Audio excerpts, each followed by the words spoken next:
नमस्कार साथियों। एक बार कानपुर के हलचल भरे शहर में भास्कर नाम के एक सज्जन रहते थे। भास्कर एक महत्वाकांक्षी और प्रतिभाशाली इंजीनियर थे और उन्होंने हाल ही में अपनी खुद की डिज़ाइन फर्म शुरू की थी। अपने उल्लेखनीय कौशल के बावजूद भास्कर के व्यक्तित्व का एक ऐसा पहलू था जिससे वह अनजान थे। खुद का एक पहलू जिसे वह पहचानने या स्वीकार करने में विफल रहे। भास्कर बहुत मेहनती किस्म के इंसान थे। उनका मानना था कि मेहनत ही सफलता की कुंजी है और इसलिए एक अच्छी टीम होते हुए भी वे स्वयं सब कामों में पूरी बारीकी तक जाते थे। उन्हें सफलता भी मिली, हालांकि वह उनकी आशा के अनुरूप नहीं थी। परिणाम स्वरूप वे दिन प्रतिदिन और से और काम में डूबते चले गए। एक दिन भास्कर काम के सिलसिले में मुंबई गए। दुर्भाग्यवश वहाँ सड़क पार करते समय वह एक बेकाबू कार की चपेट में आ गए। उन्हें भयंकर चोटें आई और अस्पताल में भर्ती होना पड़ा। पूरी तरह से ठीक होने में उन्हें 2 महीने लग गए। इधर कानपुर में उनकी टीम के लिए यह समय बहुत चुनौतीपूर्ण था, परंतु उन्होंने अवसर की गंभीरता को समझा और एकजुट होकर काम किया। अब चाहे कस्टमर से मीटिंग करनी थी, चाहे सप्लायर से निपटना था, सब काम उन्हें अपने बलबूते पर करने थे। परंतु उन्होंने न केवल अपनी जिम्मेदारी संभाली, पर जहाँ भी आवश्यकता हुई एक दूसरे को सहारा दिया। भास्कर की अनुपस्थिति में उन्हें बिना किसी के अनुमोदन के अपना काम करते चले जाना था। इस सब का परिणाम ये हुआ कि उन 2 महीनों में काम बहुत तेजी से चला और हर मामले में नए रिकॉर्ड कायम हुए। जब भास्कर लौटकर कानपुर आए तो अपनी कंपनी की हालत देखकर आश्चर्यचकित रह गए। उनकी समझ में ही नहीं आया कि उनकी युवा टीम कैसे इतने अच्छे परिणाम प्राप्त कर पाई। मित्रों, क्या आपकी समझ में आया इस परफॉर्मेंस का राज? यदि हाँ, तो शेयर कीजिए नीचे कमेंट्स में लिखकर, और यदि नहीं तो प्रतीक्षा कीजिए, लौटकर आते हैं एक नज़र टेम्पलेट पर डालकर आज की टिप के बाद।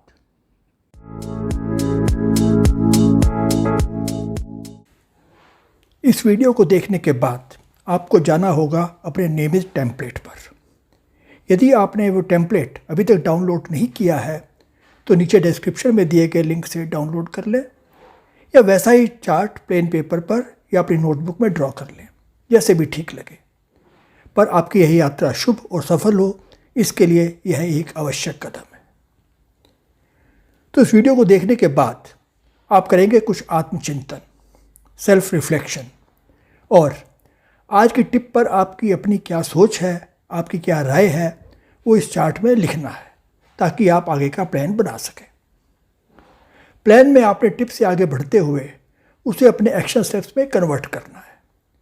यह समझना भी आवश्यक है कि टिप तो एक होगा, परंतु उसके लिए उठाए गए कदम बहुत से हो सकते हैं। आपके लिए क्या उपयुक्त होगा, यह निर्णय केवल आप ही कर सकते हैं। तो आपको क्लियरली लिखना है कि आप इस टिप को इम्प्लीमेंट करने के लिए क्या स्पेसिफिक कदम उठाएंगे। अगला स्टेप है आपका लक्ष्य, यानी टारगेट। आप यह कदम उठाकर कहाँ पहुँचने का लक्ष्य रखते हैं। कहने की आवश्यकता नहीं है कि यह माइलस्टोन बहुत क्लियर और स्पेसिफिक होना चाहिए। अब कहाँ पहुँचना है यह तो निश्चित हो गया, पर कब तक? यदि इसकी कोई तिथि नहीं होगी तो आपके टारगेट का कोई मतलब नहीं रह जाएगा। तो आपको एक निश्चित तारीख तय करनी होगी। और अंतिम सेक्शन है समीक्षा, रिव्यू और आगे की कार्रवाई। यह आपको भी नहीं भरना है। आप कुछ समय बाद यहाँ पर वापस आएंगे अपनी प्रगति देखने के लिए, और जब आप अपना टारगेट अचीव भी कर लेंगे तो भी यह आवश्यक नहीं है कि यात्रा के चरण का अंत हो गया, जब तक आप स्वयं ऐसा निर्णय ना लें। या आप डिसाइड करेंगे कि आपको कोई आगे नया टारगेट, बड़ा टारगेट लेना है या इसे यहीं क्लोज कर देना है। तो समय समय पर आप अपनी प्रगति की समीक्षा करेंगे। ये निर्णय आप स्वयं करेंगे, ऑटोमेटिक नहीं होगा। किसी भी टिप को अच्छी प्रकार समझने के लिए आप किसी ऐसे व्यक्ति से सहायता ले सकते हैं जिस पर आपका विश्वास हो। यदि यह संभव नहीं है तो भी चिंता की कोई बात नहीं। अपने प्रश्न, अपनी शंकाएं वीडियो के नीचे कमेंट सेक्शन में जाकर लिखिए निसंकोच। आप सभी के प्रश्नों का उत्तर देने की पूरी कोशिश की जाएगी। और यदि आपको लगता है कि कोई टिप आपके लिए एप्लीकेबल नहीं है या आप उस पर कोई विशेष योजना, कोई स्पेसिफिक प्लान बनाने की स्थिति में नहीं हैं, तो बस पहला सेक्शन इस टिप पर मेरी समझ और विचार में अपने विचार भरें और आगे बढ़ जाएं। क्योंकि हो सकता है यह टिप आपके लिए आज प्रासंगिक ना हो, परंतु भविष्य के गर्त में क्या छिपा है यह तो कोई नहीं जानता। वैसे भी अपनी यात्रा में अक्सर आपको पीछे मुड़कर देखना चाहिए और अपने पहले के कार्यों की समीक्षा करनी चाहिए और संशोधन करना चाहिए। इसलिए ज़रूरी है कि प्रति सप्ताह कम से कम अपनी समझ और विचारों को रिकॉर्ड करके ही आप आगे बढ़ें।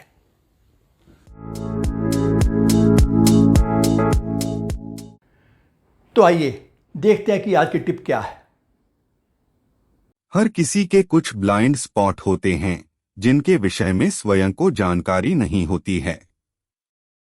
मित्रों, परिवार, सहकर्मियों, बॉस या यहाँ तक कि परिचितों से ऑब्जेक्टिव फीडबैक मांगने से आपको अपने ब्लाइंड स्पॉट की पहचान करने में मदद मिलती है और आपको आत्मविकास के लिए एक अतिरिक्त दृष्टिकोण मिलता है। लौटकर आते हैं आज की कहानी पर।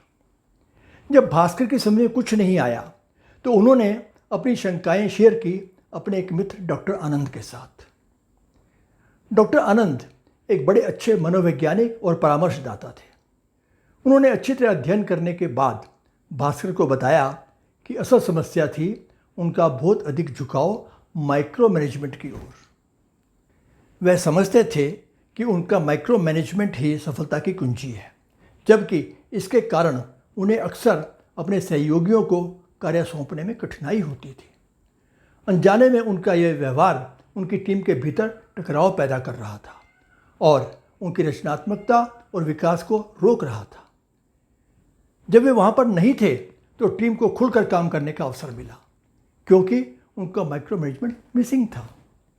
उनका यह सोचना कि माइक्रो मैनेजमेंट करके वे सफलता प्राप्त कर रहे थे, असल में एक बहुत बड़ा ब्लाइंड स्पॉट था। साथियों, थोड़ा समझने का प्रयास करते हैं कि सबके पीछे क्या सिद्धांत है, बहुत डिटेल में जाए बिना। यदि हम अपने व्यक्तित्व की बात करें तो हमारे बारे में दूसरे लोगों को कुछ बातें पता होती हैं और कुछ नहीं। इसी तरह हम स्वयं भी अपने विषय में बहुत सी बातें जानते हैं, परंतु कुछ हम स्वयं भी नहीं जानते। बस इसी से निकलते हैं 4 विकल्प।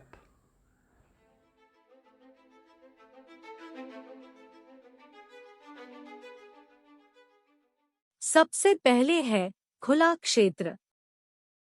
यह आपके चेतन स्वभाव का वो हिस्सा है। ऐसे लक्षण और व्यवहार हैं जिनके बारे में आप जानते हैं और दूसरों को भी पता है।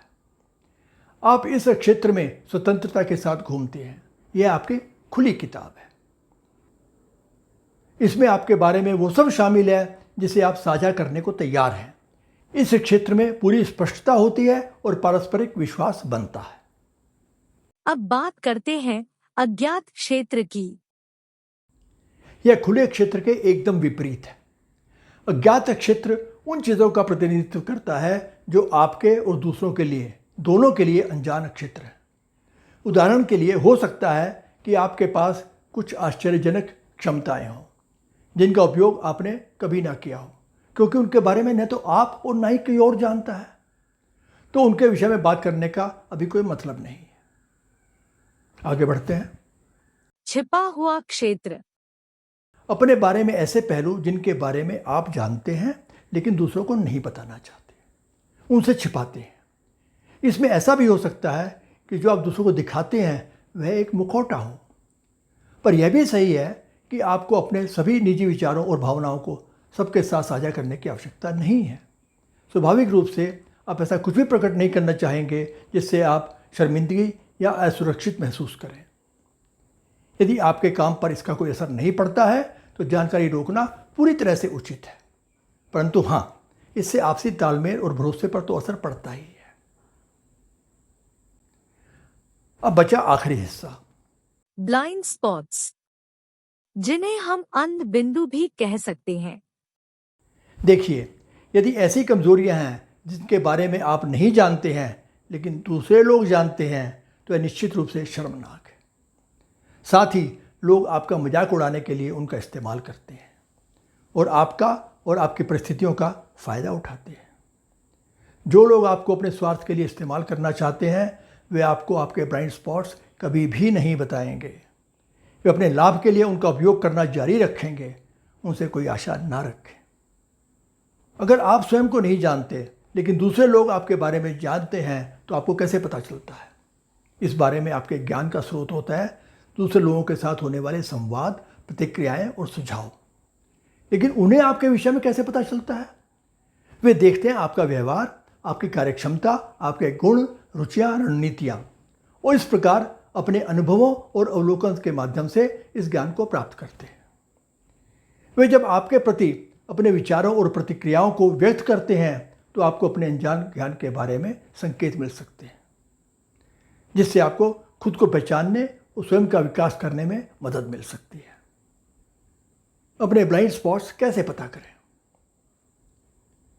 मित्रों, दुर्भाग्यवश भास्कर को अपने ब्लाइंड स्पॉट्स की जानकारी एक काफ़ी बड़ी कीमत चुकाकर प्राप्त करनी पड़ी। परंतु शुक्र है कि हमारे पास कुछ ऐसे तरीके हैं जिनके प्रयोग से हम समय रहते अपने को बेहतर तरीके से जान सकते हैं। अपने ब्लाइंड स्पॉट्स की खोज करना आपके व्यक्तिगत विकास और आत्म जागरूकता में एक मूल्यवान अभ्यास हो सकता है। तो प्रस्तुत है कुछ स्टेप्स जिन्हें आप अपने ब्लाइंड स्पॉट्स को पहचानने और समझने के लिए उठा सकते हैं। दूसरों से फीडबैक लें। इसकी चर्चा हमने अभी की और पिछले वीडियो में भी कर चुके हैं। आप प्रोएक्टिव होकर उन लोगों से ईमानदार प्रतिक्रिया के लिए पूछें जिन पर आप भरोसा करते हैं, जैसे कि मित्र, परिवार के सदस्य या सहकर्मी। उन्हें बताएं कि आप वास्तव में अपने ब्लाइंड स्पॉट और सुधार के क्षेत्रों को समझने में रुचि रखते हैं। उन्हें विश्वास में लें और खुलकर अपना विशिष्ट फीडबैक देने के लिए प्रोत्साहित करें। और हाँ, उन बच्चों से पूछने में संकोच ना करें जो आपको सबसे निष्पक्ष, स्पष्टवादी लेकिन अक्सर आश्चर्यजनक रूप से फीडबैक दे सकते हैं। पिछली गलतियों या असफलताओं पर चिंतन करें। अपने जीवन की उन स्थितियों की जांच करें जहां चीज़ें योजना के अनुरूप नहीं हुई या जहां आपको चुनौतियों का सामना करना पड़ा। कोई ऐसी स्थिति जो आपके लिए इतनी अच्छी नहीं रही। विचार करें कि क्या ऐसे पैटर्न या बारंबार रिपीट होने वाले मुद्दे थे जिन्हें आपने अनदेखा कर दिया। इसे एक नए सिरे से देखने का प्रयास करें।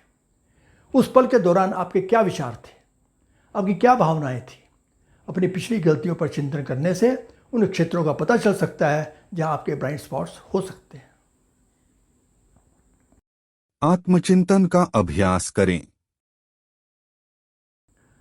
आत्मनिरीक्षण और आत्मचिंतन के लिए नियमित समय निर्धारित करें। अपने विचारों, भावनाओं और व्यवहार को बेहतर ढंग से समझने के लिए जर्नलिंग या मेडिटेशन जैसी गतिविधियों को अपनाएं। संभावित ब्लाइंड स्पॉट्स की पहचान करने के लिए अपने मूल्य यानी वैल्यूज़, अपनी धारणाओं और अपने पूर्वाग्रहों पर विचार करें जिनसे ब्लाइंड स्पॉट उत्पन्न हो सकते हैं। अपनी धारणाओं को चुनौती दें। अपनी धारणाओं और विश्वासों पर सवाल उठाने के लिए खुले रहें। वैकल्पिक दृष्टिकोणों पर विचार करें और स्थितियों को डिफरेंट एंगल से देखने का प्रयास करें। ये आपके कठोर सोच के पूर्वाग्रहों से उपजे ब्लाइंड स्पॉट्स को उजागर करने में मदद कर सकता है। संघर्षों या असहमति से सीखें। अपने रिश्तों या बातचीत में आपके सामने आने वाले टकराव या असहमतियों पर ध्यान दें। अब विचार करें कि क्या आपके ब्लाइंड स्पॉट्स ने इन टकराव की स्थितियों को पैदा करने में कोई भूमिका निभाई है। संघर्ष या असहमति अक्सर उन क्षेत्रों को उजागर कर सकते हैं जहां आपके पास सीमित जागरूकता या समझ है। जरूरत पड़ने पर प्रोफेशनल हेल्प लें। यदि आप अपने ब्लाइंड स्पॉट्स की पहचान करने के लिए संघर्ष कर रहे हैं तो थेरेपिस्ट, कोच या काउंसलर से मार्गदर्शन लेने पर विचार करें। वे एक निष्पक्ष दृष्टिकोण प्रदान कर सकते हैं और आपको अपने ब्लाइंड स्पॉट्स को समझने के लिए मदद कर सकते हैं। अपनी शक्तियों का नकारात्मक पक्ष जानें। यह आपको सुनने में कुछ बेतुका सा लग सकता है, क्योंकि हम सभी जानते हैं कि जब हम अपनी शक्तियों का उपयोग करते हैं तो हम बेहतर प्रदर्शन करते हैं। तो समस्या कहाँ है? समस्या है अपनी शक्तियों का अत्यधिक उपयोग करने की। दरअसल जब हम अपनी किसी शक्ति का उपयोग करते हैं तो यह बहुत स्वाभाविक और आसान लगता है, इसलिए अच्छे परिणाम मिलते हैं। परंतु जब उन शक्तियों का प्रयोग ऐसी स्थितियों में किया जाता है जो कि ना तो प्रासंगिक है ना महत्वपूर्ण, तो यही शक्तियां आपकी दुर्बलता बन जाती हैं। अतः ध्यान दें कि कहीं आपका ऊर्जा प्रवाह प्रतिकूल दिशा में तो नहीं जा रहा है। उदाहरण के लिए हो सकता है आप एक अच्छे श्रोता हो, अ गुड लिसनर, परंतु आपको अपनी इस स्ट्रेंथ का एहसास ना हो, क्योंकि आपके लिए एक स्वाभाविक सी बात है। तो उस केस में ये आपका ब्लाइंड स्पॉट हुआ। परंतु सोचिए कि यदि आप कुछ ज़्यादा ही अच्छे और सहनशील श्रोता हैं और कोई कुछ भी कहे आप कोई प्रतिक्रिया नहीं देते, चुपचाप सुनते रहते हैं, तो यह एक अच्छाई की पराकाष्ठा हो गई। यह आपकी एक शक्ति ना रहकर एक कमजोरी बन गई, परंतु एक बार फिर यह आपका ब्लाइंड स्पॉट ही है। यदि आपको इसका एहसास नहीं है तो आपको इसको समझना पड़ेगा। तो ध्यान रखें कि आपकी कोई शक्ति कमजोरी में परिवर्तित ना हो जाए। साथियों, याद रखें, ब्लाइंड स्पॉट्स को उजागर करने के लिए विनम्रता, आत्मचिंतन और आगे बढ़ने की इच्छा की आवश्यकता होती है। यह एक सतत प्रक्रिया है जिस पे समय और मेहनत दोनों लगती हैं। इसे दृढ़ संकल्प और उत्साह के साथ आगे बढ़ें और सीखने और सुधारने के अवसर को गले लगाएं। साथियों, एक बहुत प्रसिद्ध चाइनीज दार्शनिक हुए हैं, आपने उनका नाम सुना होगा, कन्फ्यूशियस। उन्होंने कहा था कि केवल सबसे बुद्धिमान और सबसे मूर्ख व्यक्ति ही कभी नहीं बदलते। अब मुझे नहीं लगता कि कोई भी अपने को सबसे मूर्ख कहलाना पसंद करेगा। और यदि आप स्वयं को सबसे बुद्धिमान मानते हैं तो यकीन मानिए कुछ तो गड़बड़ है। एक सामान्य परंतु जागरूक व्यक्ति बनिए और चल दीजिए अपनी विकास यात्रा पर। आपसे अनुरोध है कि इस वीडियो को लाइक करें, अधिक से अधिक शेयर करें और चैनल को सब्सक्राइब अवश्य करें। तब अगले शनिवार तक के लिए नमस्कार।